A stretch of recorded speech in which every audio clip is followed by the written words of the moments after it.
Hello and welcome to Politics War Room with James Carville, and I'm Al Hunt.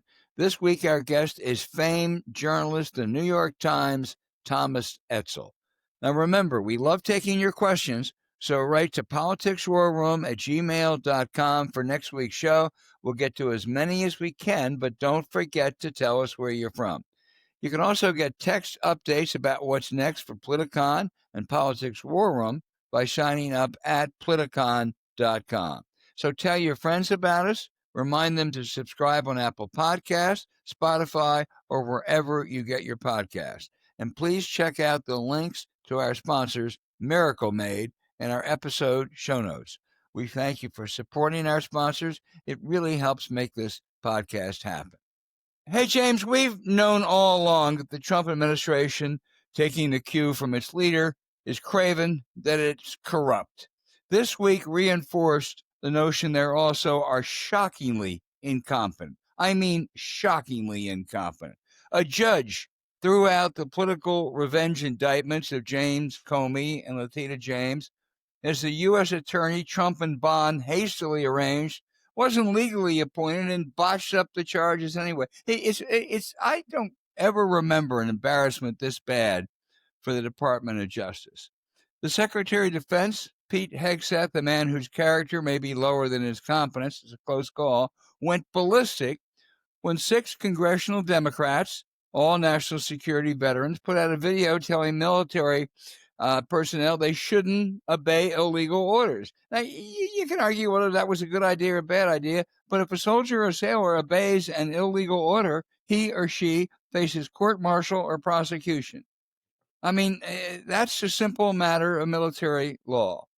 The administration is trying to make this a federal case. Hegseth is threatening to call Senator Mark Kelly, a decorated Navy veteran, an astronaut, back to active duty so he can court-martial him. Court-martial Mark Kelly, a decorated Navy veteran astronaut. Republicans have called Hegseth's threat amateur hour and stupid. Republicans have. Finally, a leaked document, a leaked telephone call, thanks to Bloomberg, showed Trump's Russian envoy, Steve Witkoff, a real estate guy, coaching the Russians on how to get a leg up on Trump and the Ukrainians. Republican Congressman Don Bacon, I'm not making this stuff up, a retired Air Force general, said a Russian agent couldn't have been more helpful. Witkoff ought to be fired. You know, Vladimir Putin is a tough, mean, a ruthless, but a very smart thug. And he runs circles around these amateurs.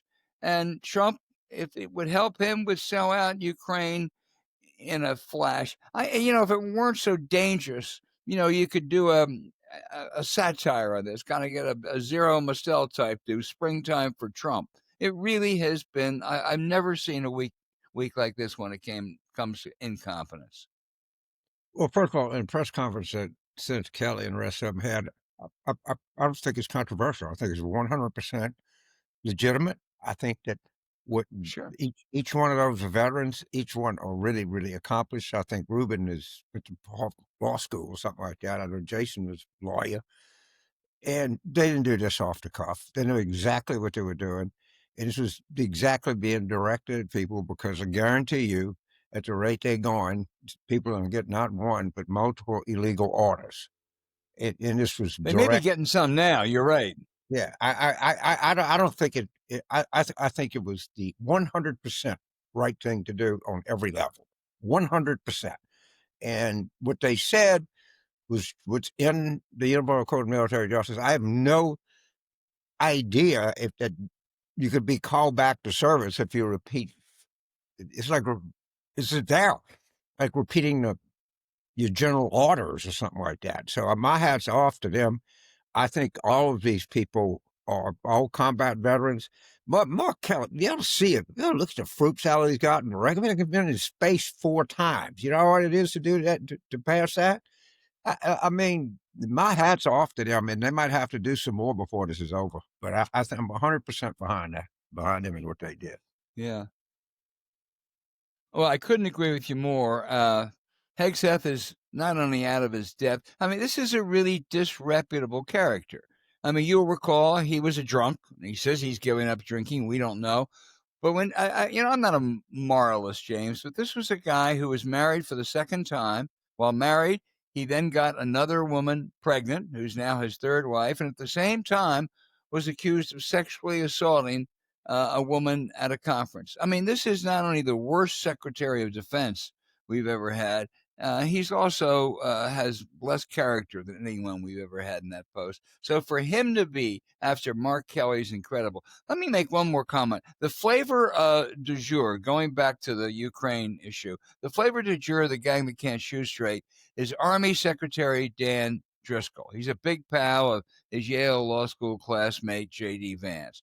I don't know him, but there are a lot of things that leave me more than a little bit concerned. He ran for Congress in 2020. He's a North Carolinian, a state I love, but he finished a distant sixth to Madison Cawthorn, one of the most inept Republican candidates we've ever seen. Much worse, as Army Secretary this year, he withdrew the West Point appointment of Jen Esterly, a cybersecurity expert, Republican and Democratic administrations, West Point graduate, distinguished veteran. Why did he withdraw it? Because Laura Loomer, the conspiracy nut, said she was unacceptable. Now, if you can't stand up to Laura Loomer, I don't expect Dan Driscoll to stand up to Vladimir Putin. Well, one of the things I do sometimes is like I fantasize about what would happen if such and such met such and such. How much would you pay to see a no holds barred fight between Pete Hegseth and Jason Crow? You know how long? You know how long Pete Hegseth would last? Maybe a half a second. Jason was in the 75th Ranger Regiment. Wait. Would Hegseth be drunk or sober in that fight? He'd be hungover. Be my guess. He's either drunk or hungover. There's only two state of mind he'd be. And I think if they agreed to do this, I think they could do like Bob Hope, go do the troops in Korea and see how fast Pete Hegseth can get his stupid ass whipped. These people they're just a pack of nothings. And that this guy, Secretary of Defense, in lecturing people and lecturing these 3, I don't know how many gazillion star people, lecturing Mark Kelly or Rubin or Melissa Slotkin and these people it's just, they have no, you got to understand this. These people have no shame. They have no shame. They're incapable of being embarrassed. And because when you're that trashy, you don't even know how trashy you are or how trashy you sound. That's what I think. The whole lot of them, they're just beyond embarrassed. Well, you're right, James. Any normal week, there's no such thing as a normal week in this administration. We would not, we would be focusing on that incredible Justice Department screw up that caused the judge to throw out those politically charged indictments against Comey and James. I mean, we say that's incredible. It doesn't happen. What you talk about a gang that can't shoot straight. This is the most inept as well as corrupt Justice Department we've ever seen. But that's sort of the third story because Hegseth and that Witkoff. I mean, you read that Witkoff message to his rather telephone call with his Russian counterpart. Here's how you handle Trump. And, what we ought to do, we really ought to make sure that Putin talks to Trump before Zelensky sees him. I mean, I don't ever recall a diplomat engaged in activity like that. And as I said, Don Bacon, a retired Air Force general, said a Russian agent couldn't have done a better job. Well, how do you know he's not I don't know, say somebody is what? Are we sure that he's not a Russian agent? Does he have business backgrounds with maybe the Times or the Post or one of these people can do a deep depth? Who was Steve Witkoff? How did he make his money? Who did he make his money with?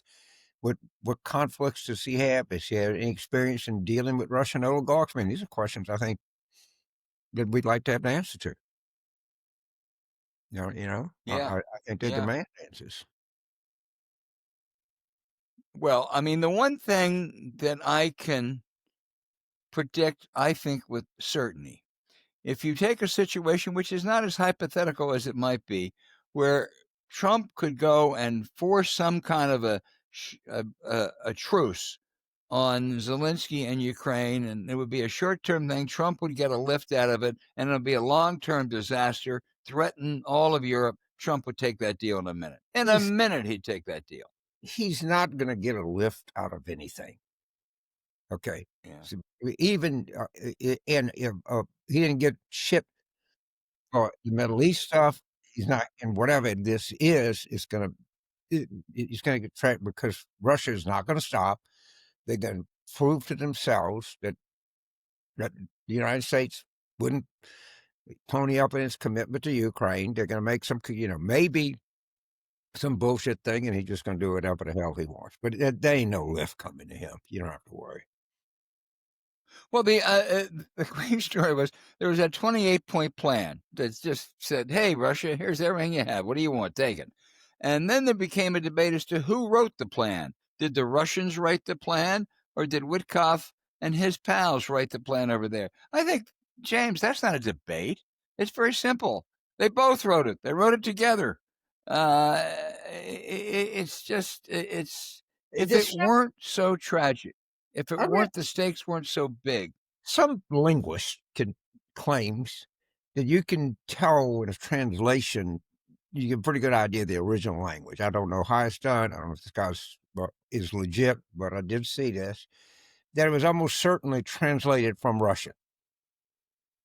Now, I would bring that up not to say that this happened or anything like that, but there are people that speculate that. And again, I think that a deep dive into Mr. Witkoff's past is called for here because it might explain some of his actions in the present. Well, it may well be, and I just want to say, as I say, in the eye of the blind, the one-eyed man is king, and all that kind of cliches. Now they're saying, well, Dan Driscoll's going to take this over. Driscoll's got anybody who can't stand up to Laura Loomer when there is a distinguished West Point appointment. I mean, do you really want him in the same room with Vladimir Putin, James? I mean, really? It I is don't know. just My question to you is, why is he any worse than any of these other fools? I mean, there's a point where you become a fool. I guess you can be a bigger right. fool. There's gradations of fools. But if my general point is, ain't none of them any good. And whoever they put in is going to be no good. And if you're working Yeah. with Trump and you still working for him, the chances are you're no good. You Well, know, certainly a sorry lot. The one other thing, one other colossal incompetence this week is Trump now says, okay, fine, we'll extend Obamacare for 2 years and we'll try to fix it while we're doing it, fix it beforehand. This is a guy who said this is the worst plan that ever existed, that it is injurious, all which is not true, by the way. Where healthcare is much better today than it was 15 years ago before Obamacare was enacted. There are some flaws, to be sure, cost and other things, in part because Republicans wouldn't play along with fixing it.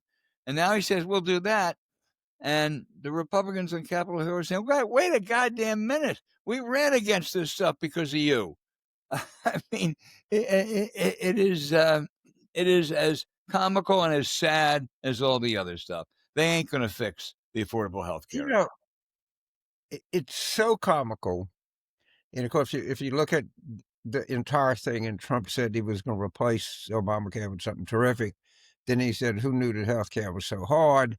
Then they all voted against it. John McCain had put his thumb down, if you remember that. He literally saved the Republican Party by doing that. They didn't know it, and it's now become this thing that they don't know how to get rid of because it's too big. Too many people rely on it. And now Trump is saying, well, let's just do 2 years. Well, that gets you past the election. So maybe we can just make this go away. Remember, the whole government shutdown was about extending the subsidies, through a short period of time. So they're just falling under their own weight. And by the way, election alert, there's a special, I think, in Tennessee 7, which is a kind of a part of Right. Nashville. Trump Big, carried the big district Republican district. by 22 points. And let's just see what that comes in. And I'm also told as a Miami mayor's race, which the Democrats hadn't had in a long time. Let's see Well, where these go. But we just got to keep watching these elections because they come in so breathtakingly over. Democratic opponents breathtakingly over. Let's see if it continues. well, the final point I would make is the New York Times had a pretty good story about how our dear leader is slipping cognitively. He's slipping. He's falling asleep. His energy isn't what it once was. This White House is really kind of doing a replay of what the Biden people did. May not be quite as obvious, but this guy's an old man, James. Well, first of all, I got news for you. I'm an old man. You're an old man. I know a lot of other old men. You know what does not happen in these kind of issues? It doesn't get better. Okay. Oh, James, tell me that. Really? He's 1 year into this, and he's about where President Biden was in the beginning of year 3. All right. He is not.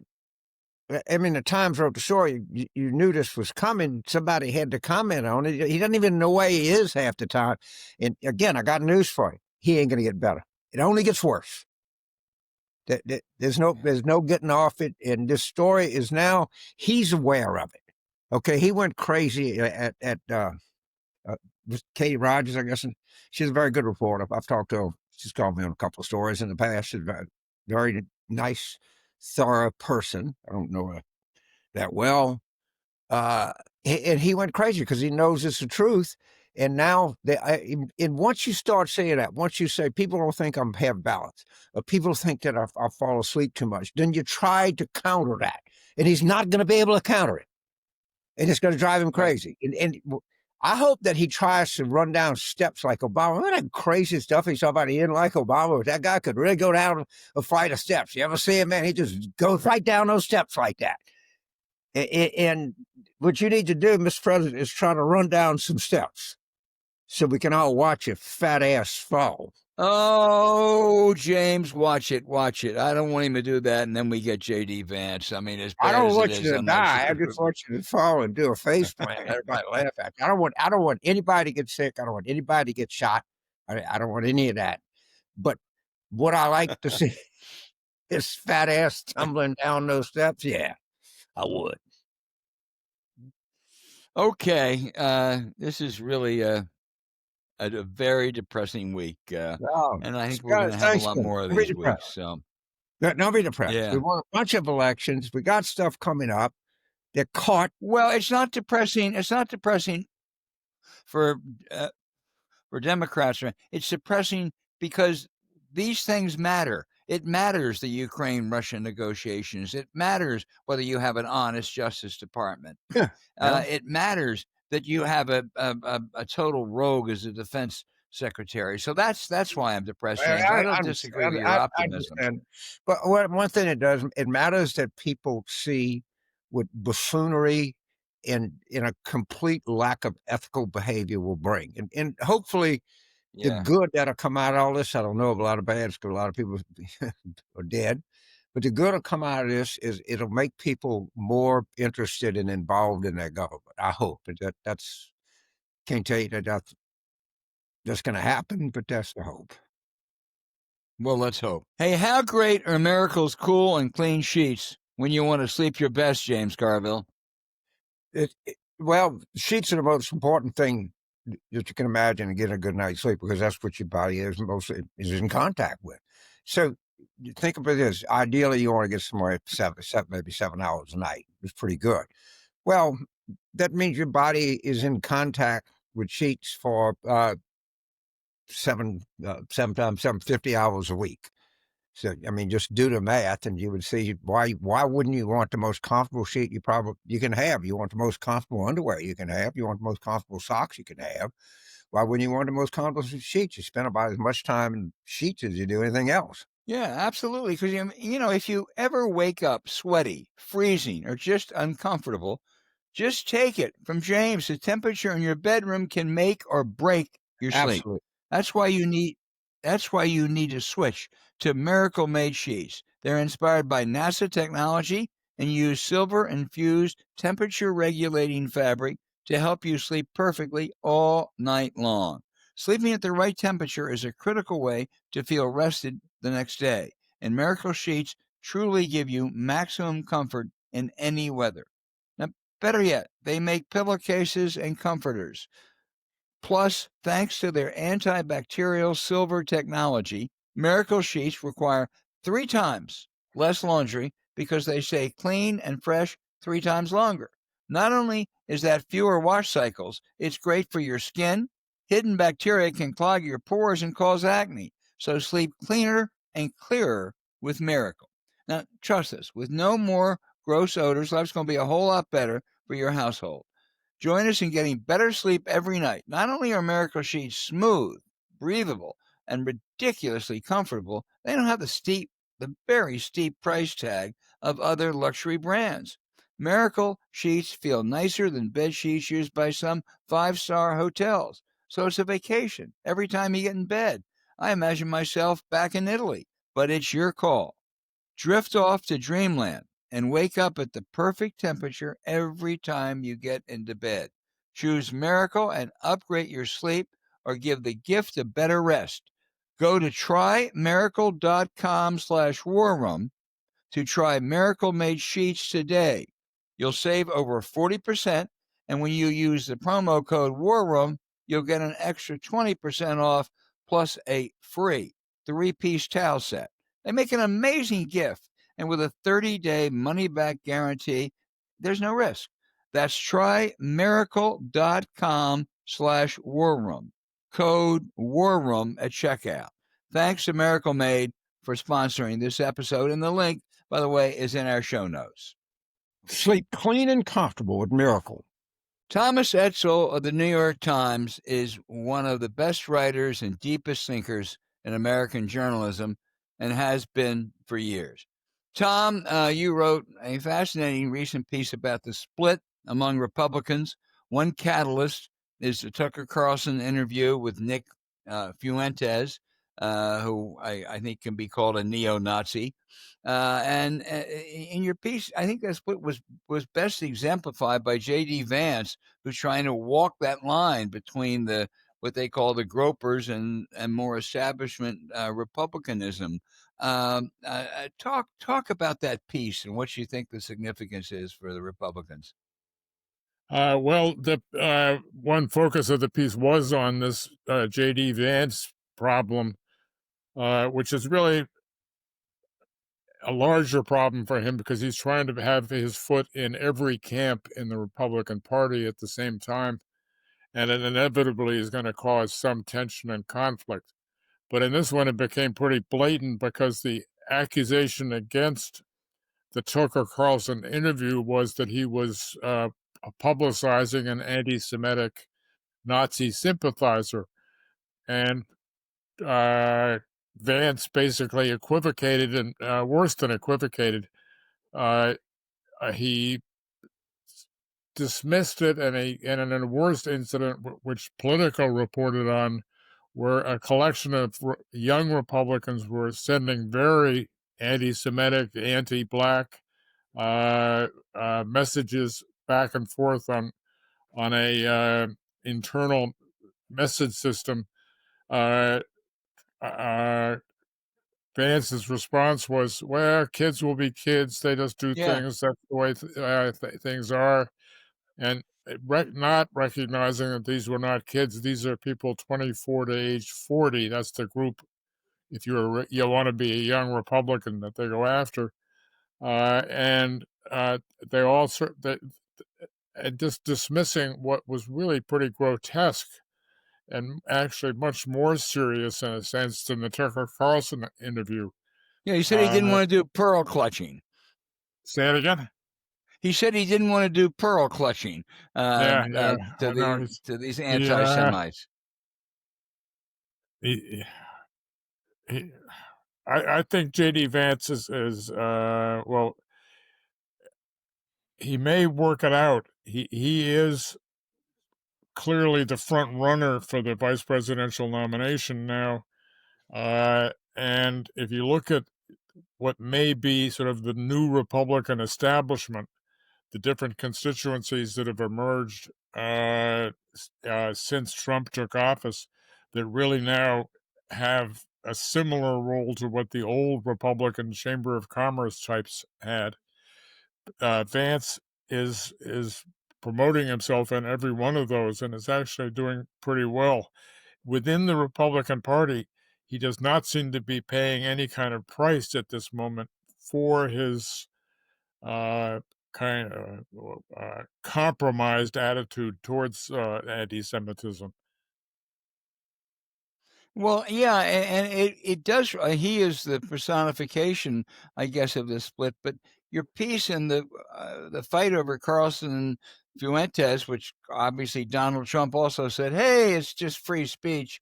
We didn't know that Donald Trump cared a lot about free speech, but it really is a division in this party that's going to be. It's going to be very hard to bridge that difference at some stage. You would think, Tom. Well, certainly there's the Republican Jewish Coalition. Ted Cruz is trying to capitalize on this in his sort of pre-planned attempt to compete for the nomination in 2028, and has strongly attacked this. But what's really striking in a way, though, is how little traction Cruz has had in his attempt to put Vance down on this subject. He really has remained a fringe character in this whole debate, and it actually shows, I think, an even more serious problem is that the anti-Semitism issue does not seem to be playing that well, except in Jewish quarters of the Republican Party. Yeah. I call Fuentes a fringe character. To me, he is, but he has a sizable following, I gather, among young right wingers. Well, there's this whole emergence now of the belief that many young conservative activists are really, if not Fuentes sympathizers, they are very similar in their view towards anti-Semitism. They are really how would you describe it? They're kind of nihilists. They are Nietzschean kind of groypers is a word that captures it. And they are, by estimates, 30 to 40% of the kids that you see in like Bullfeather's restaurant here in Washington, D.C., and in other locales. They are a very growing and strong constituency, and this is the youth of the party. So, Well, another also central to some of this is Christian nationalism. I mean, it sounds benign, but it really is not. Tell us. I mean, and there's a fair amount of anti-Semitism among Christian nationalists. Tell us about what a driving force that is in some of its characters. well, the Christian nationalists have become increasingly strong with the belief that the United States really should be a Christian nation. It's also there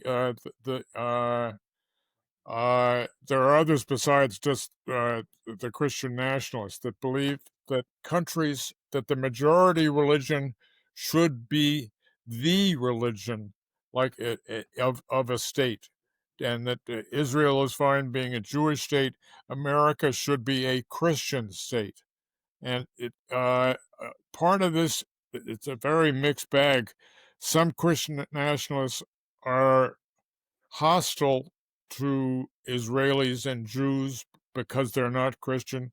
Another segment sees them as an ally and a constituency that needs to be supported. On that score, that's really on the question of Israel. there is a real split within the Republican Party and a key constituency. And some of them think that we're supporting them because we can convert them at some stage, which I find most Jews are not very hospitable to. James Carville? Well, thank you. So, Tom, this is something that like drives me crazy. I don't know if you share this. People will say, "Yeah, they got these Nazis, and they're like part of the Republican Party." But James, look, you got the Columbia students, these pro-Hamas people. Well, there's a difference. I'm sorry, the Nazis, Fuentes, and these in Gracie and all these people, they are Republicans. The Columbia students are not Democrats. They were protesting Joe Biden.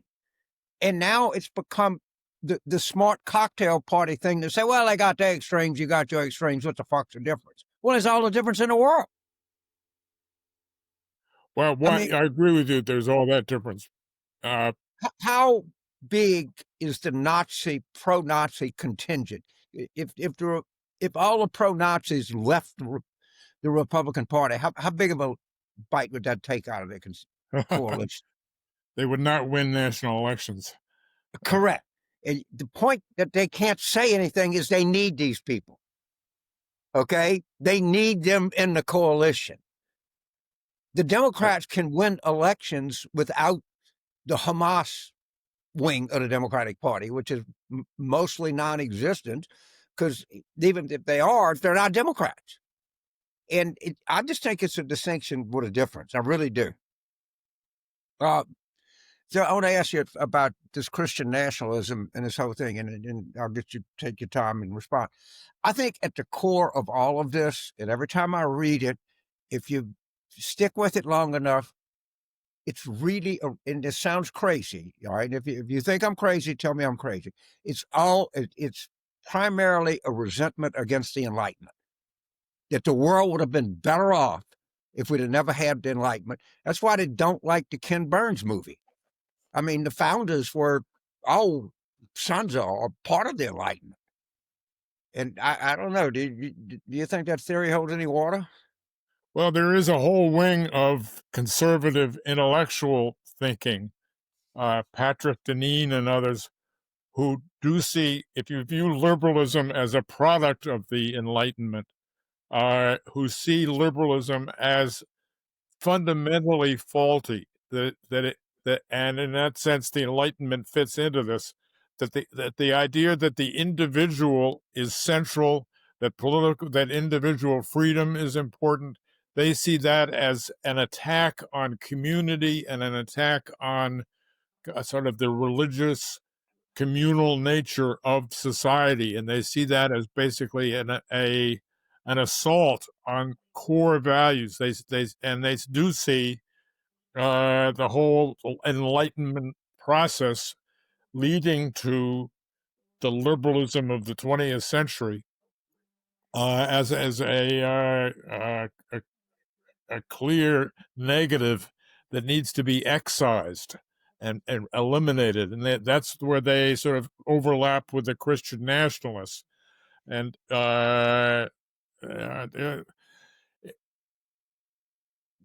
okay, so that's again, that's why they don't like the founders. I mean, they would like to go back to, correct me if I'm wrong, to something like the divine right of kings, that there's an order established from above on the world. People should just act like they're all part of that divinely inspired order. Well, they get a little fuzzy because that's a hard sell politically, and they know it. So they fuzz around on that basic issue. I don't think you're going to find them saying we should return to a monarchy, but implicitly what they're saying is we need to restore an order, and it has to have a very strong executive. That's what this whole part of the executive priority theory is that they push. And it needs someone who controls and rules, someone who has the power to set both political, social, economic, and cultural standards for the country.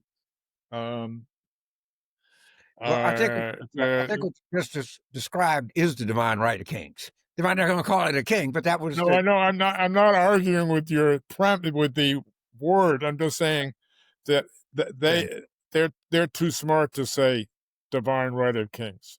I understand, but it's all that we're all sinful, rotten people, and we need to have somebody like govern us and whip us back into shape and in their idea of what we should be. You can see And we that. should a bunch of people out educating themselves and thinking and writing and all that other bullshit that Jefferson and all of them did. That's what I think they think. Well, sometimes you can see the logic of it. If you look at Al Hunt, for example, there's a lot that could be done to improve his moral standing. But I've tried to live up to Edsall for so many years, but it's such a challenge, James. It's so hard. Oh, So how did so is Vance their kind of guy right now? I mean, is this whole thing? It's not going away. Is he going to like carry the torch for this which I call majority wing of the Republican Party, but whatever it is he that guy? Or is there going to be a fight over that post Trump or what?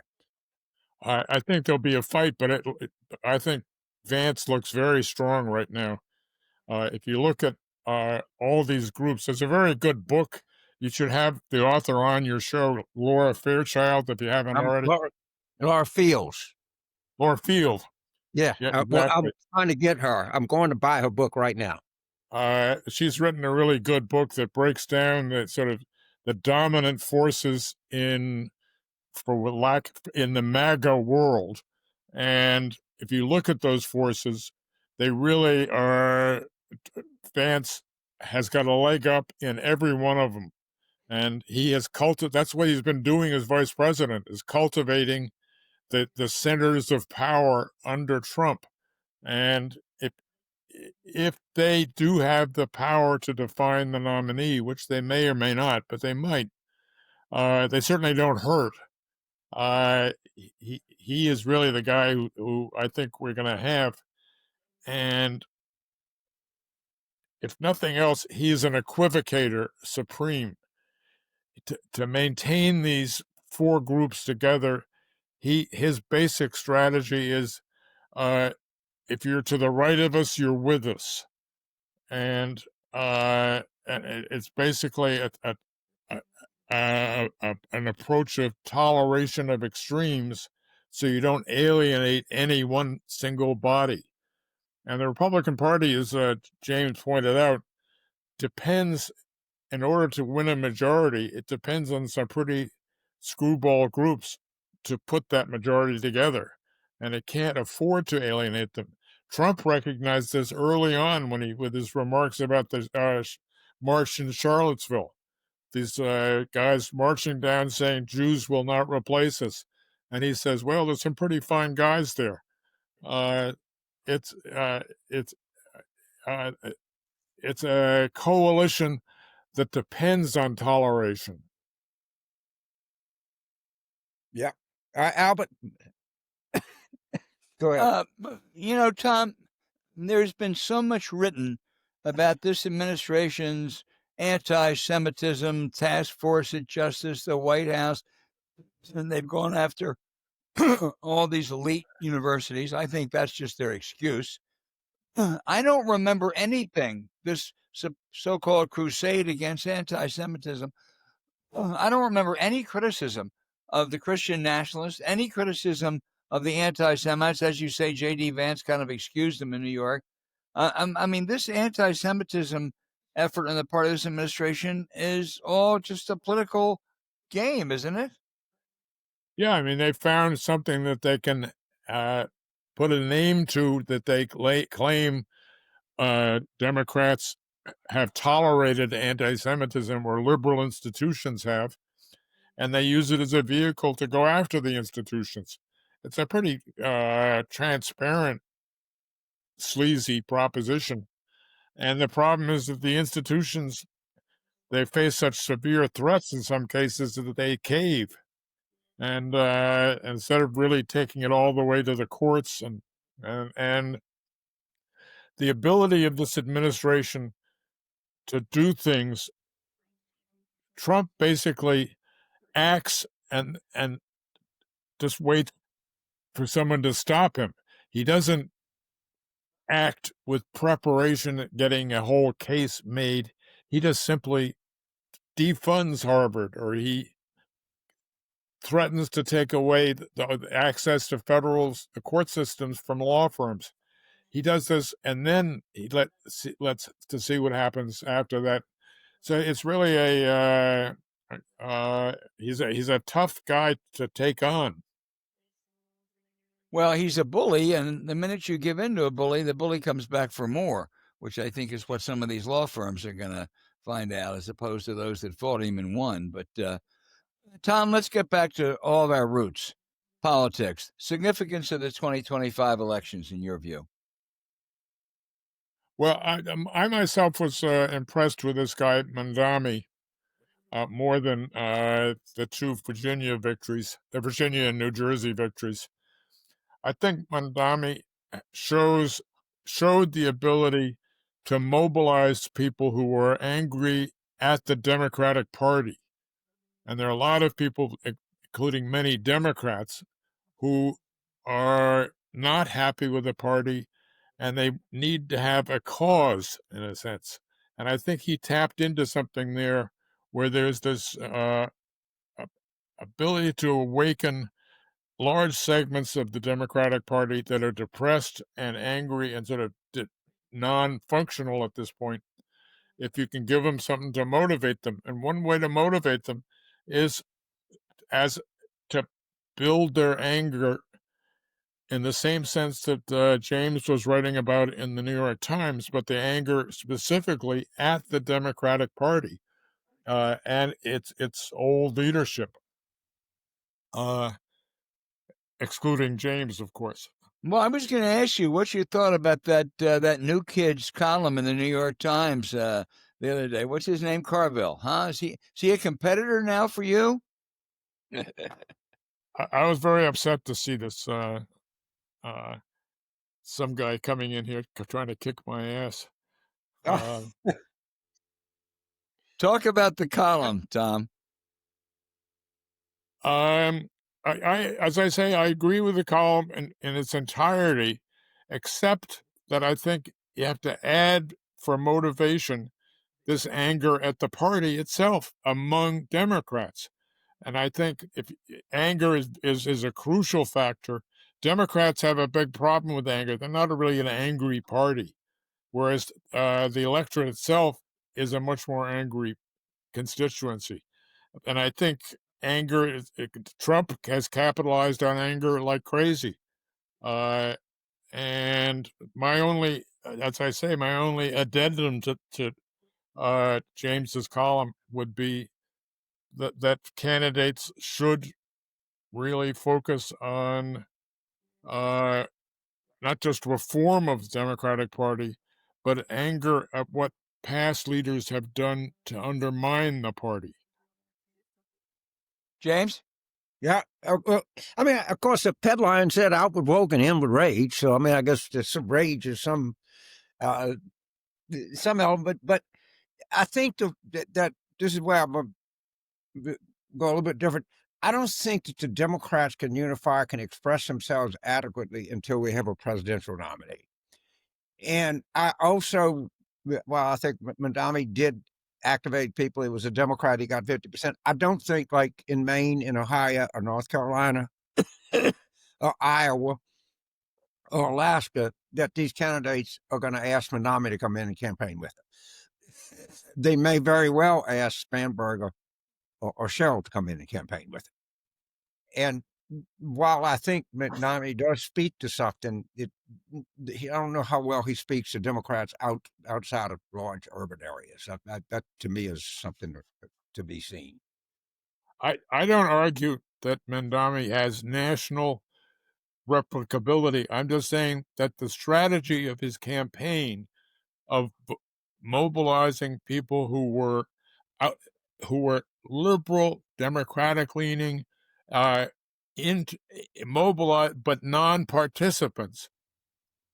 He did that effectively, and that model of just mobilizing the disaffected. I'm not saying Mandami. The country's not a democratic socialist country, of course, but if you see a lot of evidence that outsiders seem to be doing much better than you would expect them to do, and the outsider character of his campaign, I think, has value and potential for for new candidates coming along. And I think there is an untapped, or really a stalled constituency in the party that the party has allowed to become uh, depressed and disgruntled and really outside the system, that really ought to be mobilized by any new candidate, and doing so does require, part of the ingredient is anger or rage, whatever you want to call it. And I think rage at the old Democratic Party is a legitimate source, or legitimate thing to tap into. Right. All right. Thank you, and thank you for your kind endorsement of the column. But I think you do agree that generally we should move culturally more toward the center and economically to be more progressive. I agree with all. Ideologically, I'm not. Okay, I understand. Good. I'll take a Tom Edsall endorsement anytime. Okay, you got it. Thank you. Anytime we get two great New York Times columnists back to back, we're in Fat City. Hey, Tom, thank you. It was always great having you on. Thank you. Yes, sir. And a very, very, very happy Thanksgiving to you, Tom. Hey, now for the outrage of the week. Doge is dead. Long live its death.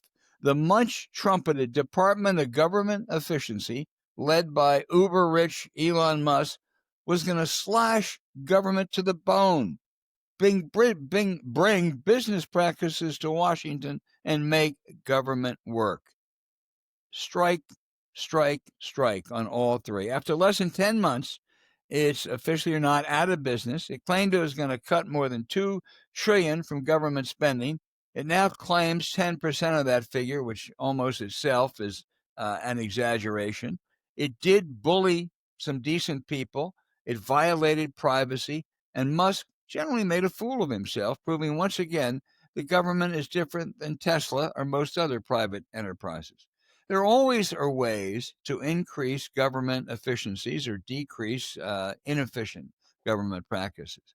Al Gore did it more than 30 years ago. Now, people who understood the realities of that, like Elaine Kmark or John DeJulio, predicted Musk would fail. Boy, did he ever fail. Good riddance. Yeah, he failed because one of the things is, there's a lot of fraud in the federal government. I'm sure there's fraud and everything. So that most of what the federal government is a army. It's a retirement system that has an army and services debt. When you take debt service and you take all of social insurance, Medicaid, Social Security, Medicare, you remove all that, you're not really left with that much in terms of, the parks and the FAA and that kind of stuff. So you can certainly find things, but they're never going to be huge, not ever. And we don't level with people and say, this is sure, you want to be as efficient as you can, but just understand going into it, the savings that we're going to get are going to be pretty. Reagan used to do waste, fraud, abuse. Oh yeah, oh goddamn, we could balance the budget and give every American $5,000 check if we just cut out the waste, fraud, and abuse. And people actually believe that shit. James, have you ever had a candidate who campaigned being for waste, fraud, and abuse? Never had one, to tell you the truth. It's not a popular thing, but it's it's like having.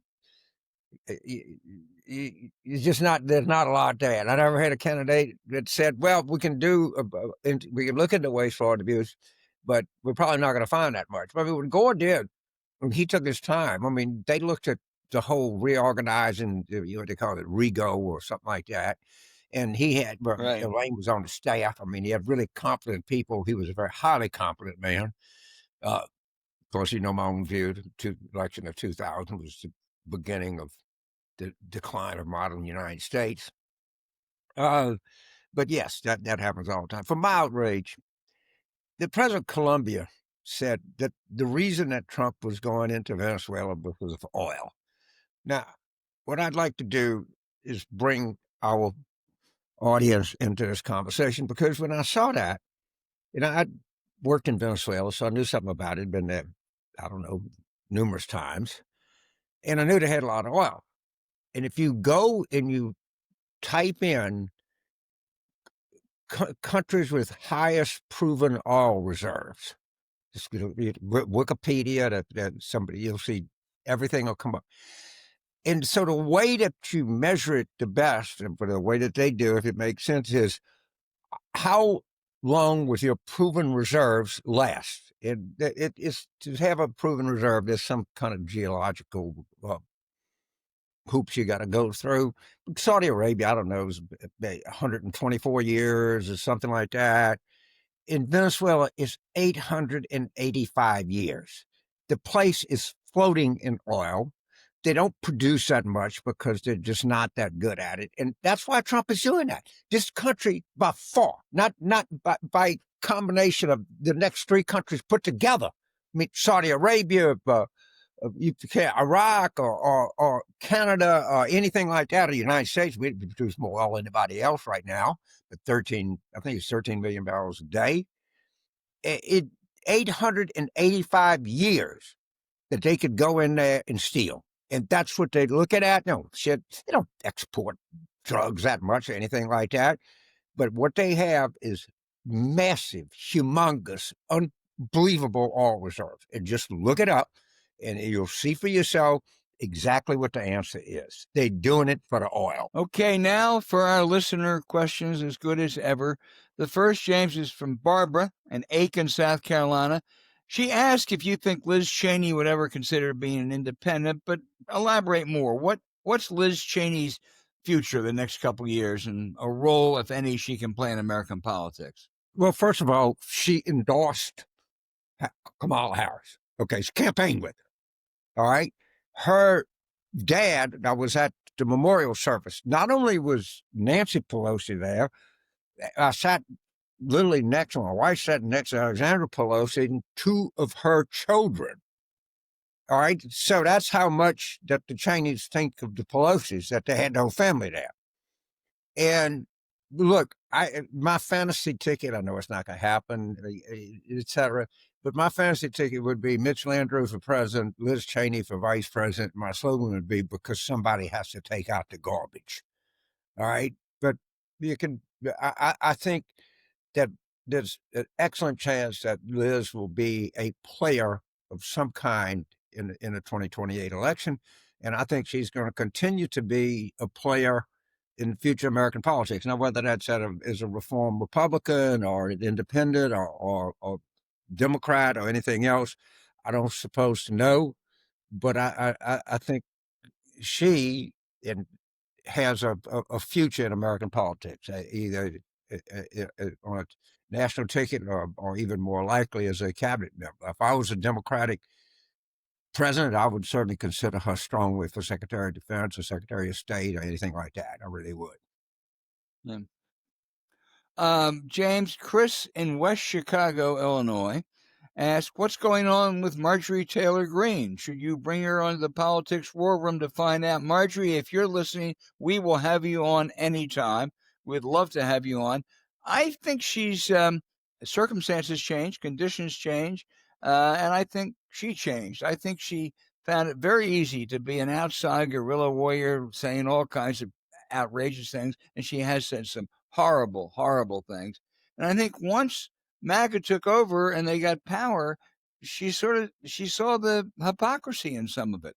And she talked about she has, some sons in Georgia, and they're having a hell of a time getting health insurance.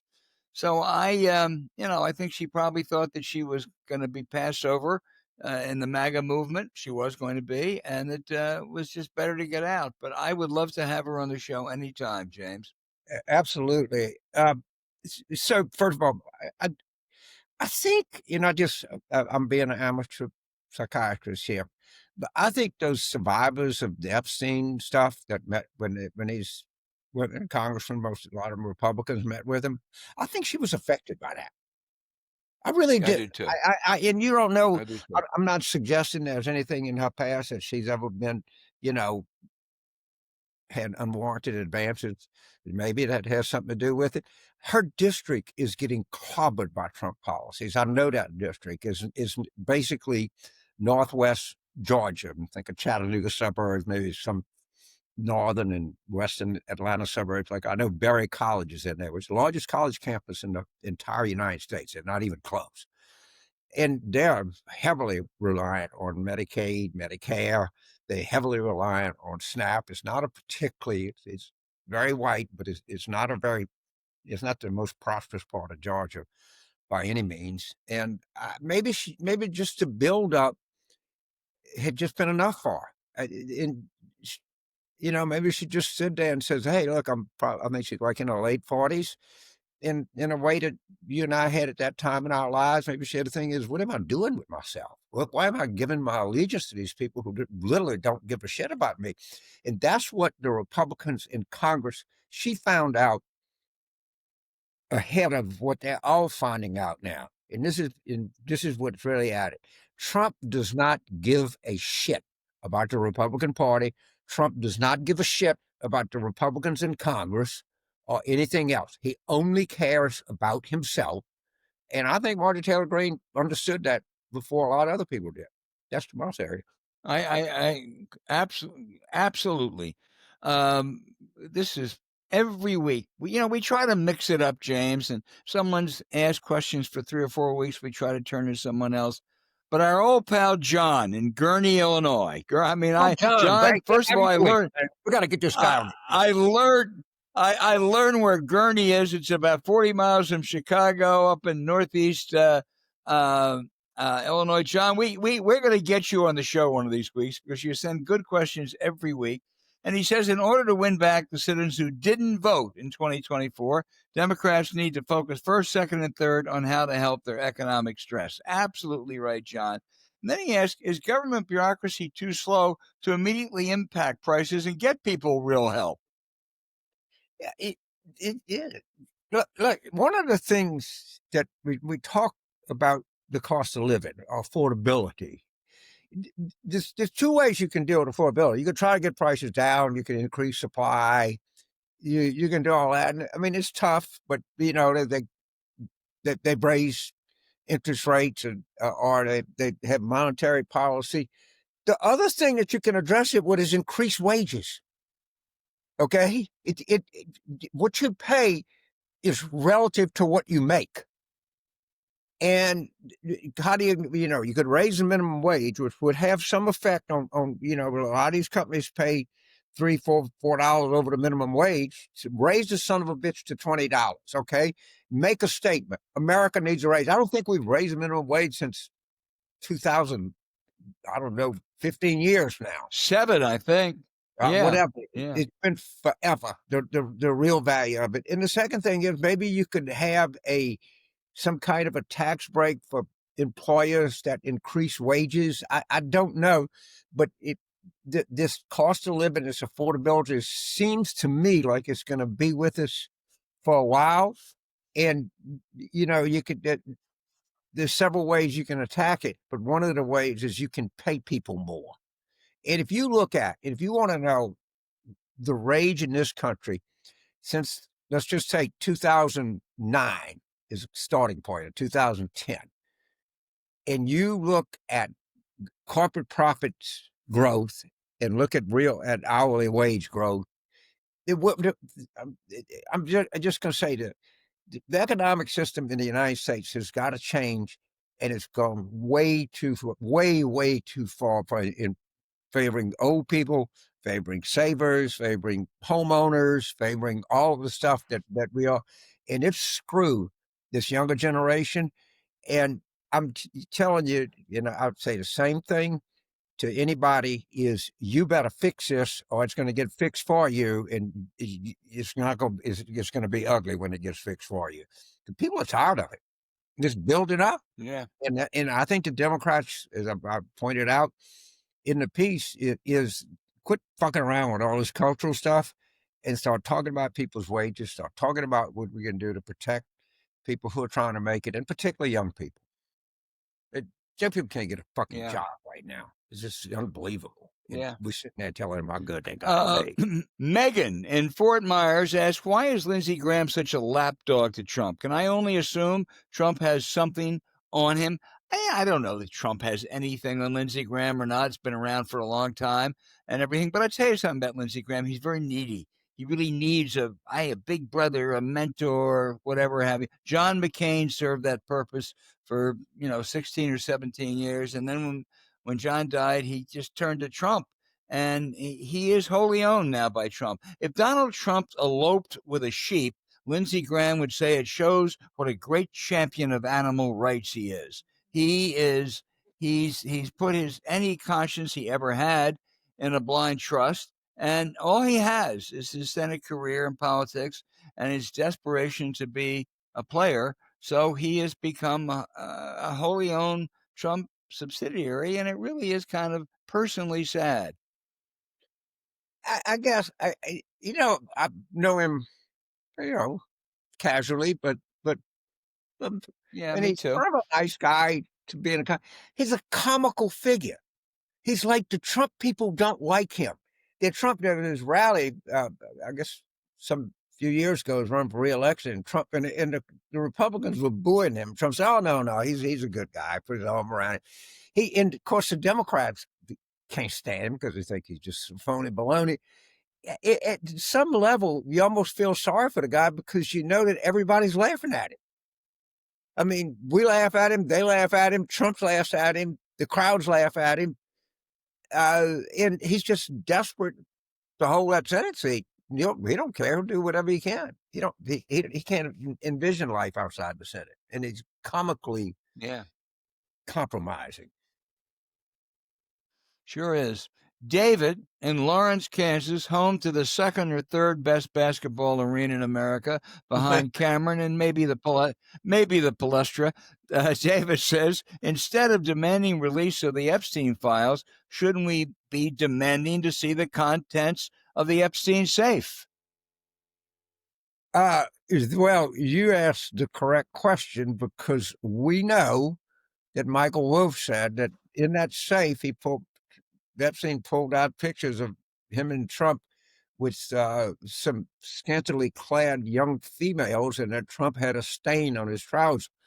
One has to assume that, no reason to think Michael was not telling the truth, that when his apartment, a condo, a mansion was raided, they took everything out of his safe and they did an inventory. My theory is that exists. My theory is you asked the right question. Absolute right question. Well, I don't have any confidence in Michael Wolff, but I think that story is true. But my worry, David, would be that who has those pictures now? Who got that safe? The FBI got them. Cash Patel's FBI has them. So my guess is if there were any really incriminating pictures, not my guess, my fear, my hunch would be that they may be at the bottom of the Potomac River. And anyway, you're right. You did ask the right question. We're finally getting outside the United States, James. Brett in Alberta, Canada.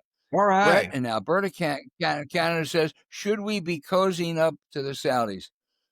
Brett, I thought the spectacle of MBS, a murder, and Trump last week was just sickening. As I said, we have to deal with the Saudis. There's no question they're an important player in that region. For those who think that they're the future, I am skeptical for a number of reasons. First of all, a government that runs like that, I think, is going to be hard to really become the future. But more than that, I've only been there one time. But it is a country without a really strong work ethic, without a strong sense of innovation. They import people to do everything. So I think they got lots of money, got lots of oil money. But I don't overplay your Saudi hand, U.S. Yeah, obviously they're a huge player. Look, I think this guy's at some level is probably trying to deal with that. The stuff what they did to Khashoggi, it just what Putin proves, the Saudis prove, and everybody proves is we all go, oh, hoo-ha, they'll do this. We're committed. What they did to this journalist, we'll never forget. Justice will rain down on them. Nothing. All right. And at some point, I mean, but I don't want to hate to say this, but at some point, we're going to have to make a stand.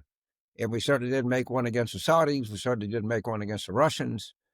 But this could do nothing but increase aggressiveness and increase things that these totalitarian regimes want to do, and how we accept them. It's very, very, very troubling. Very troubling. Yeah, it sure is. James, we're going to bring this back full circle to our Tom Edsall conversation. Jim in Rosemont, Pennsylvania, that's my neck of the woods. That's where I grew up. Jim asked you, what do you think of Mandami's meeting with Trump? Well, okay, thank you, Jim. Because remember I was telling you about Marjorie Taylor Greene, and Trump hates, they have figured this out. Who really got screwed big time by the Trump Mandami love fest? All right, who was the big loser in this? I'll tell you who it was. The Murdoch Empire. All right, the New York Post had a negative Mandami story about it must have been for the last month of the campaign. Every other word on Fox News was Mandami this, Mandami that. All right, you wouldn't even know that we won elections anyway. So what does this do? It completely takes it away. So if you go on Fox, and I tell Democrats too, and they bring up Mandami and say, well, ask Trump. I think Trump was more favorable to him than I was. He's completely screwed them. He undercut their whole argument. Oh, well, yeah, they did well, but look at Mandami. He's the face of the party. He's a socialist. He ought to be deported. He shouldn't even be in the United States. And then Trump comes in and says, I think I'd live in New York. I think it's going to be a great state. But he screwed his own people. He hates his own kind. Marjorie Taylor Greene figured that out. Rupert, call Marge. She can explain it to you. He don't like you. He don't like your network. He don't like the Republican Party. The only thing that Donald Trump likes or is loyal to is fucking money. And that's it. And you better realize that quickly. And he just screwed all of you. He really did. Also at the top of that list, along with the Murdochs, is Elise Stefanik, who richly deserves it. Her whole gubernatorial campaign was running against Mandami. Right. Sorry, Elise. You may want to go back to being a moderate Republican. Yeah, he does not like you. Mike Johnson, he hates you. He don't like you. He'll do anything he can. He thinks you're pathetic. He thinks the whole thing. You think he gives a shit what John Thune thinks? Oh, come on. Be serious. All right, everybody. This is great. Keep those questions coming in. If we didn't get to yours this week, we'll work on getting to it next week. And I just want to say to everyone out there, to our listeners who we really have incredible affection for, have a happy Thanksgiving today. Eat heartily, but cautiously. And we can't wait to talk to you again next week. Thank you for listening to Politics War Room with James Carville, and I'm Al Hunt. As always, send your questions for us by email to politicswarroom@gmail.com or tweet them for next week's show at Politicon. Following this episode, we'd appreciate it if you'd check out the links to our sponsor, Miracle Made, and our episode show notes. We thank you for supporting them because when you do, it helps make this podcast happen. Now, to keep up with us, subscribe to Politics War Room on Apple Podcasts, Spotify, or wherever you listen, and check out our Substack at politicswarroom.com. James and I are constantly adding new content, so go take a look. You can also find other shows you might enjoy on the Politicon YouTube channel or when you search Politicon on your favorite podcast sites. Remember, please rate the show with a 5-star review. We'll be back next week with another show as we continue our War Room planning.